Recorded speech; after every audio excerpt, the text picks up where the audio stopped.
तो दोस्तों आज की इस वीडियो में भी हम लोग दो खबरों को लेकर डिस्कशन करने जा रहे हैं। एक तो बहुत ही ज्यादा अच्छी है क्योंकि तेजस मार्क 2 संबंधित कुछ ऐसी जानकारियां निकलकर सामने आ रही है जो हमें इस बात का विश्वास दिलाएगी कि भारतीय वायुसेना इसे बहुत ही ज्यादा अच्छे से टैकल करने जा रही है। कारण यह है कि तेजस मार्क 2 वो फाइटर जेट होगा भारत का इवन पहला ऐसा फाइटर जेट होगा जो विदेशी फाइटर जेट्स की एंट्री बिल्कुल रोक देगा। इसके साथ साथ हम लोग भारत और बांग्लादेश को लेकर भी आज की इस वीडियो में इस चैनल पर पहली बार डिस्कशन करने जा रहे हैं क्योंकि एक ऐसा डिसीजन लिया गया है जो कि कहीं ना कहीं हम लोगों को डिसअपॉइंट कर सकता है, क्योंकि हम लोग पिछले कुछ समय से टिट फॉर टैट लगातार बांग्लादेश के लिए कर रहे थे, लेकिन अब इसमें कुछ हद तक भारत द्वारा बांग्लादेश को राहत देने की बात निकलकर सामने आई है। तो शुरुआत बांग्लादेश की खबर से ही कर ली जाए तो देखिए दोस्तों, बांग्लादेश काफी लंबे समय से एंटी इंडिया एक्टिविटीज को लगातार किए जा रहा है।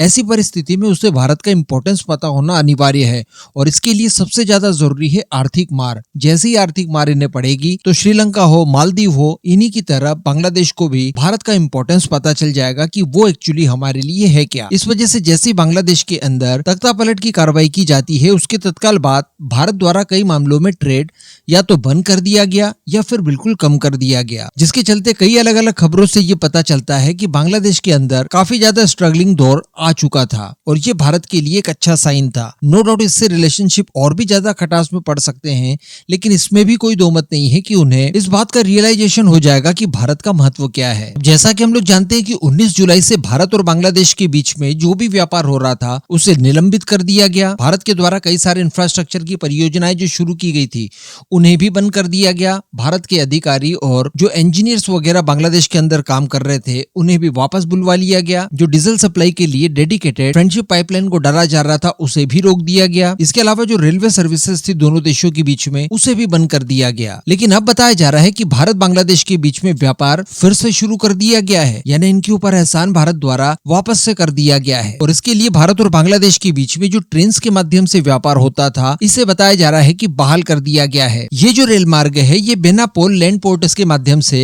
फिर से शुरू करने की बात सामने निकल कर आ रही है। इसके लिए बताया जा रहा है कि एक उच्च स्तरीय मीटिंग आयोजित की गई थी जिसमें भारत और बांग्लादेश दोनों के ही अधिकारी शामिल हुए थे। इसी मीटिंग के दौरान बांग्लादेश के अधिकारियों द्वारा भारत से रिक्वेस्ट की गई और उनसे कहा गया कि देखिए आपकी तरफ से व्यापार को वापस से बहाल करना हमारे लिए काफी अनिवार्य है। तो भारत द्वारा भी अगले पिछले रिलेशनशिप देखते हुए, चूंकि पड़ोसी भी है, इन सारी चीजों को ध्यान में रखते हुए वापस से व्यापार को शुरू कर दिया गया है। इस मुद्दे पर मैं आपका ओपिनियन जानना चाहूंगा कि क्या भारत द्वारा ये जो व्यापार बहाली की गई है क्या ये करनी चाहिए थी या इसे कुछ समय तक और रोके रखना था। अब अगली खबर की बात की जाए तो ये तेजस मार्क 2 के संबंध में है। तेजस मार्क 2 की जो सबसे बड़ी ताकत है उसके बारे में हम लोग जानते हैं, वो होगी इसके अंदर मौजूद 11 की संख्या में हार्ड पॉइंट्स, जिसमें ढेर सारे वेपन्स को आप एक साथ लोड करके ले जा सकते हैं। और ये वेपन पैकेज इतना ज्यादा वर्सेटाइल होगा कि इसे आप बिल्कुल कंपेयर कर सकते हैं रफाल के वेपन पैकेज से। इवन उसकी तुलना में भी इसे आप 20 ही कह सकते हैं। इसमें देसी विदेशी कई तरह की मिसाइलों को शामिल किया गया है। एयर टू एयर की बात की जाए तो एसरेम से लेकर अस्त्रा की सभी मिसाइलें इन फ्यूचर हो सकता है कि मिटियोर मिसाइल वगैरह,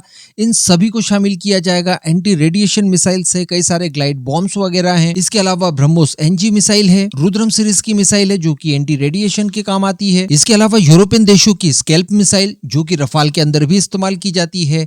हैमर वो भी रफाल के अंदर इस्तेमाल किया जाता है, उसका भी इंटीग्रेशन इसके अंदर होगा। तो इन सारी चीजों की वजह से ये अपने अंदर एक बेजोड़ पावर बनाए रखेगा। अब इसी को लेकर खबर निकल कर ये आ रही है कि सॉफ्टवेयर डेवलपमेंट इंस्टीट्यूट, जिसे शॉर्ट फॉर्म में SDI कहा जाता है, ये तेजस मार्क 2 परियोजना के लिए महत्वपूर्ण भूमिका निभा रहा है। और खासकर बात की जाए तो हथियारों के इंटीग्रेशन को लेकर बताया जा रहा है कि इस परियोजना के लिए SDI ADA के साथ मिलकर हथियारों के इंटीग्रेशन को लेकर काम लगातार कर रहा है, जिनका इंटीग्रेशन सॉफ्टवेयर के माध्यम से होता है और एक क्रूशियल प्रक्रिया इसे माना जाता है, क्योंकि किसी भी फाइटर जेट के अंदर हथियारों को इंटीग्रेशन कोई साधारण सी बात नहीं होती। लेकिन यहाँ पर बताया ये जा रहा है और स्पेशल यही है कि इस इंटीग्रेशन की प्रक्रिया में भारतीय वायुसेना को भी बढ़ चढ़कर हिस्सा लेने का मौका दिया जा रहा है। और SDI इस बात का विशेष ध्यान रख रहा है कि सारी प्रक्रिया में भारतीय वायुसेना उनके साथ में ही रहे और सारी प्रक्रियाओं को बारीकी से सीखे। इसके पीछे उद्देश्य दरअसल ये है कि सारा काम एक तो समय सीमा के हिसाब से हो, जो यूजर्स है उनका ओपिनियन और उनका सजेशन भी काफी ज्यादा इंपॉर्टेंस रखता है, इस वजह से भी उन्हें साथ रखा गया है। इसके साथ साथ बताया जा रहा है कि इंटीग्रेशन के काम हो जाने के बाद इन सभी संबंधित टेक्नोलॉजी को एसडीआई भारतीय वायुसेना को ट्रांसफर भी करेगा, जिसका फायदा ये होगा कि भारतीय वायुसेना स्वतंत्र रूप से